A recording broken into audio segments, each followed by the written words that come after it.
Hey guys, I just sat down in this little corner of my room that I have dedicated to my oracle decks and journaling, and just a space in my room that's not there in my bed, so that I can do some of my processing in a way away from my bed.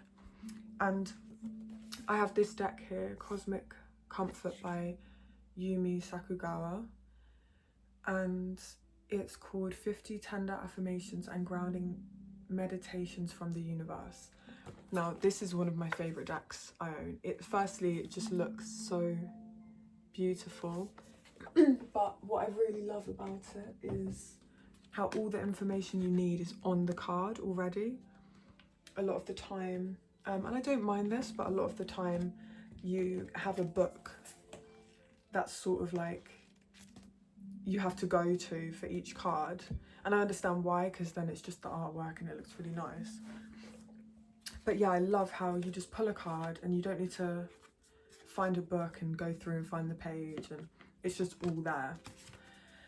And literally before pressing record on this video, I was working through feelings of panic and anxiety that were coming up. I'm not exactly sure what caused them. I think I'd had quite a lot of screen time and I'd been doing recording and it didn't go how I wanted it to go.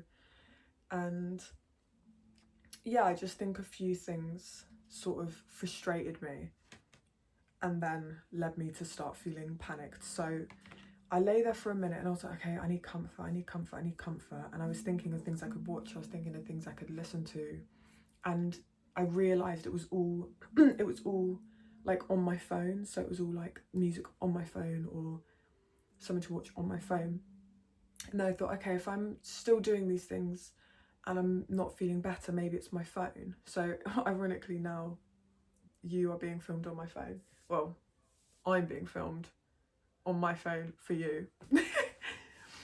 But it feels different because I'm expressing something that clearly needs to be expressed. And so what I did was put my phone at the other side of my room and I came and sat here.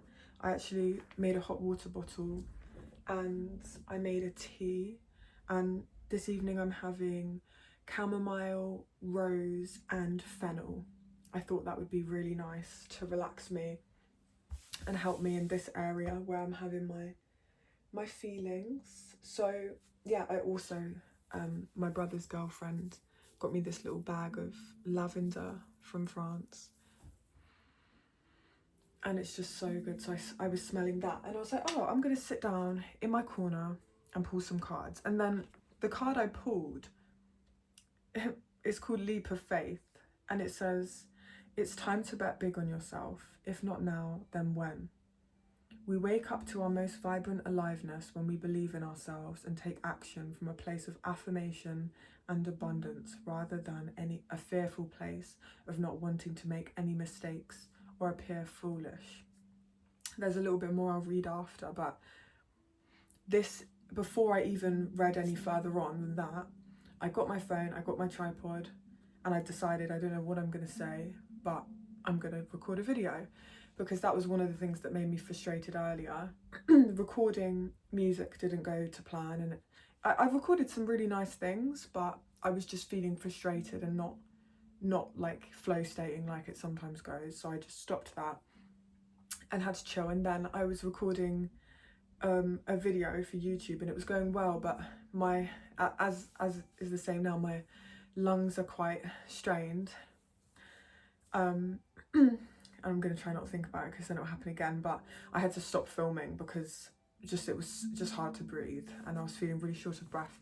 But then I pulled this card and I was like, oh, I really want to film a video and I want to get back into that flow. It felt so good when I was doing it daily. Let me just do it now. Like, let me not overthink it. Let me not think about how I look or my lungs or anything. Let me just sit and film what I'm actually doing, rather than trying to think of something to talk about.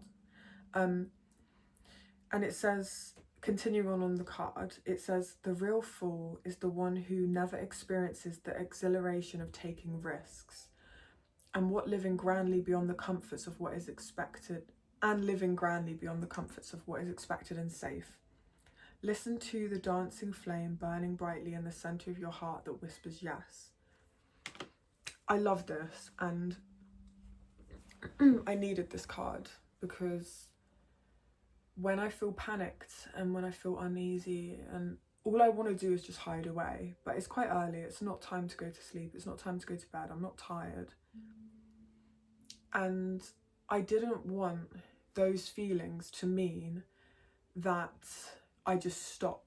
Sometimes I think the best thing to do is stop, and sometimes you just do need to put the brakes on, crawl into bed in the dark, no sensory, or watch something, just binge something, whatever. But you know, when you just kind of know that you could push yourself and feel a little bit better. So that's exactly what I did with the water bottle, moving myself slightly out of the environment of my bed, because I really do spend too much time in my bed feeling bad, because obviously when you feel bad you just want to be in bed. But I was speaking to my therapist and she said it's quite important to not learn to associate certain rooms in the house or spaces in those rooms with feeling bad. So sleep is quite important to not feel like that, and also in your living room, if you spend a lot of time like on the sofa, it's ideal to not feel like you're spending all your time on the sofa and it's negative. You want to keep things separate.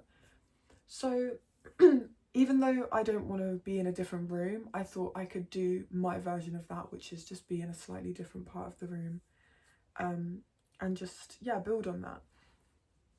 What I think is really cool about this card that I've pulled is it reminds me that everyone, almost everyone, is on a sort of hunt for perfection, whether that's in their craft or their appearance or their lifestyle or their mind or their spirituality or whatever it may be. I feel like so many people, myself included, even when we try not to, look for this perfection and like try and chase it, try and grasp onto it, try and carve it into our lives somehow.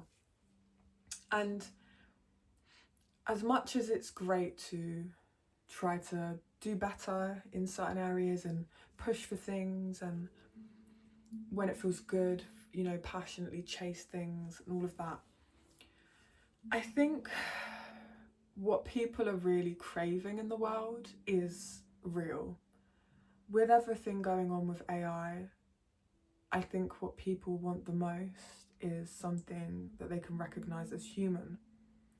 So it's quite funny that a lot of us seem to be chasing this perfection, because the very medicine that the world needs is actually the opposite of that. It's actually someone showing up and making mistakes. It's actually someone having imperfect skin and not hiding it. It's actually someone having bags under their eyes and choosing not to cover them all the time because that's just how their face is. It's recognising that we're imperfect from head to toe. There's lines and wrinkles and maybe a bone of a broken finger that's mended in a different way, or a scar, or whatever it may be. That's the thing that proves that we have lived, we are living, and we are human. And I long to celebrate that in myself and in others. And I long to show up even though I may feel very anxious and be experiencing anxiety currently. Even though right now it feels like someone stood on my chest, I can still keep going. And it doesn't feel in a negative way of like, really I need to rest and I'm not letting myself do that. It really feels like I can keep going, even though that feeling's there. I can either lie there, and I could tell lying there was making me feel worse. So I decided to, as hard as it was, stand up, make my bed a little bit, and do the things that bring me a little bit of warmth, a little bit of comfort, and just push myself a bit and just press record and see what happens. Because you never know what's going to come out. And it's funny, the response I've had on my videos has been beautiful. It's been, yeah, profound, because it's just a normal person, me, pressing record, and people finding the videos finding people who seem to really have needed them at that time.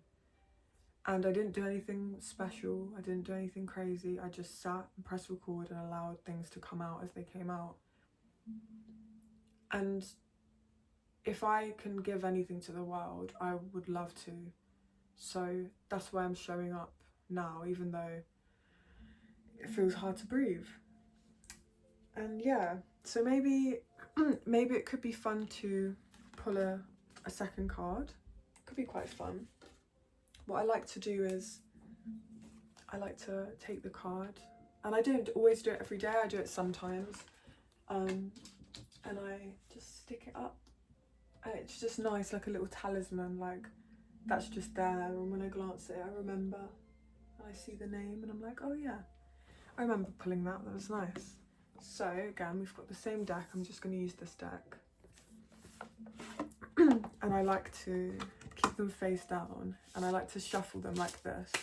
Ooh, well, yeah, that was interesting. So my favourite thing to happen is for one to fall out, but because I'm quite good at shuffling, it doesn't normally happen. It doesn't happen that often, but that time one jumped out, so that's the one we're gonna have. Okay, cool. Is that wet, or is that, what's going on with that? Okay, so I don't know what that is on that card. This card is called Boundaries. It says, boundaries are a tremendous act of self-love. Respect your unique and singular energetic body, your abilities to consent to what you take on from others and what you give to others in the form of time, space, energy, and resources. Boundaries protect what is important to you while also allowing the energy of people you trust. It's okay to say no, it's okay to say yes, it's okay to change your mind. Ultimately, you always have the final say. If others are disappointed, then that is their problem and not yours. Now, this will have brought up whatever it brings up for you, but for me, what this brings up is saying no to a life that I don't want to live. And to others, sometimes that can look like running from responsibility. And that's not at all how I intend it to look or appear or be perceived as, but the reality is that I know how precious life is, and I know that I want to make sure I'm enjoying my life. And sometimes people who aren't enjoying life try and give me advice on what I should be doing. That noise is quite annoying. How long is that going to last? And I just don't, I've always just refused to live a life that, and do things that don't feel aligned to me. Because if we don't have our own, like, mind and our own opinions and our own guidance, and we can't trust in our own judgment, then really we're always going to just be fitting in a box and following the masses. And if that feels right, if it feels right to do what the masses are doing, then potentially go ahead with that, you know. But if you have this guttural, like, feeling of this feels so deeply wrong, then I'm going to be the first to say then probably means you shouldn't be doing that, you know. And I know there's so much nuance to this subject, because I do believe there's probably periods of time where maybe we do have to push through and do what we need to do, but I think the end goal should always be being sovereign and doing what feels good for us. So if we don't want to work for someone else, while working for someone else, we can be starting a business and these sorts of things. So at least be on the journey to getting where we want to go in this life, because it is your life, and I don't want you to forget that. I think a lot of people have forgotten that. I'm gonna sneeze. It seems like a lot of people have forgotten what they are at their core, because it's so easy to be caught up in the 3D, and I get caught up in it all the time. That's why I get down, that's why I get anxious. It's because I identify so much with what's going on outside of me, and I'm still so blessed in the sense that I am also very aware of the things you cannot see, and the things that a lot of people are not currently aware of.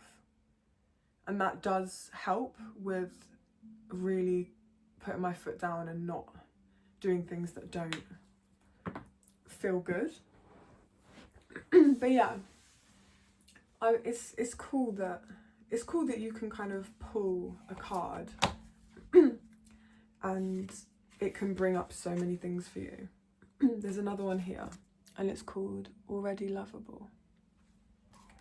So, by the way, the reason I'm clearing my throat so much is because earlier I was eating food and it had like lots of chili flakes on it, and I breathed in loads of chili flakes, and I was honestly choking so much. It was awful, and I haven't fully recovered even though it's been hours. So that's why I'm like that. Oh, I'm gonna pour my tea. Look at this, guys. That's so nice. This is just, oh wait, what's actually in here? Oh yeah, so it's rose, chamomile, hibiscus and fennel. I don't know what I said before it was, but that's what it is. So it's like pink. Oh, it's like 3 different types of flower. How beautiful is that? And that's just what I feel like I need in this moment. I feel like I just need flowers and things that are beautiful and, yeah, inspiring around me.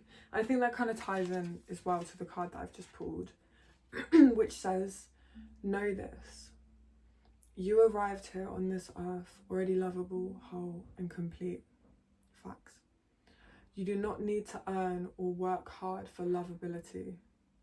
Imagine a soft pink energetic orb of pure love encasing you in its infinite softness and tenderness, like the most comfortable blanket handmade by a person who loves you so, so much. Let the gentle energy of pure love work its way into the corners of yourself that feel unlovable or not good enough. Relax into this softness of compassion. Be gentle with yourself and always believe that you are already lovable. This one here, I feel like that is just a message that I need every single day, because in being anyone, it's really difficult. I will speak just from my own personal experience that I find being a woman extremely difficult. I really do. I find judgment a lot, and I find, yeah, there's so many difficult things about being a woman. I have been a lot better at focusing on the things that I want to welcome more of into my life, such as feminine energy and lightness, and people who allow me to be myself and be feminine because they're the masculine force. You know, just being accepted and being celebrated for being a woman and all of these things. But there are times where I can get overwhelmed by the pressures that society bestows on us as women in particular, when it comes to a lot of things. But the thing that springs to mind for me is our bodies. Our bodies, these vessels that were granted to us to allow us to feel and experience and navigate the world, God's earth, have somehow been turned into objects to bring people other than us pleasure. And I do not like that. I do not subscribe to that. I find it deeply unsettling, deeply uncomfortable that from head to toe we are almost scored on a numerical grade and supposed to continue as if we do not mind being graded on our skin, on our flesh, on our boobs, our bums, our heads, our faces, our feet, our knees, as if it's normal to be graded in such a way as a person. It's not normal. It's common. It's not normal. I think there's so much to unpack with this. And this is what my initial video that I tried to sit down and shoot earlier today was all about. Because it's something that has been with me from a very young age. And it's something that I see in young girls nowadays. And it breaks my heart to think that they are even considering how they look in the mirror and how their bum looks at 12 years old. You know, they're thinking about makeup and they're thinking about lash extensions and they're thinking about nails and all of these things. Instead of being a child, which they are, they're babies. At 12 years old, you're a baby. You're not a woman, you're not a young woman, you're a kid, you're a child. And it's sad to see so many children robbed of their childhood. It's a very interesting time. And I don't know what the answer is. Maybe there's no answer. Maybe it's not a problem to be solved, but just something to ponder on. Who knows? I don't want kids to worry about that, and I don't want to worry about that. I think potentially the best thing I can do would be to heal this within myself, because so often we can try and get outside of ourselves and want to heal the world, and that's amazing, and if there's practical things we can do to help others, I always think we should. But a lot of the healing in others begins with ourselves and looking at the parts of ourselves that a lot of people don't want to look at because it's uncomfortable and because it's scary and unsettling and brings up things that we don't want to think about. But it's the work. That's the work, isn't it? It's the uprooting of our conditioning in order to plant what we really want in our garden. And we get to pick that. We do get to pick it. We do have a say. I'm pretty sure 95% of our lives is ruled by our subconscious mind. But a belief is only a belief and it can be changed. And there's always hope. For us, for the kids, there's hope for everyone. So as much as it can be daunting being a human with everything going on, hope is all around. And it's a much better way to spend our time focusing, tuning our vision to that hope than to allow the darker things to take us too far off course for too long. Yeah, I'm going to leave it there. I'm going to drink my tea. Thank you for being here, and I'll see you soon. Bye.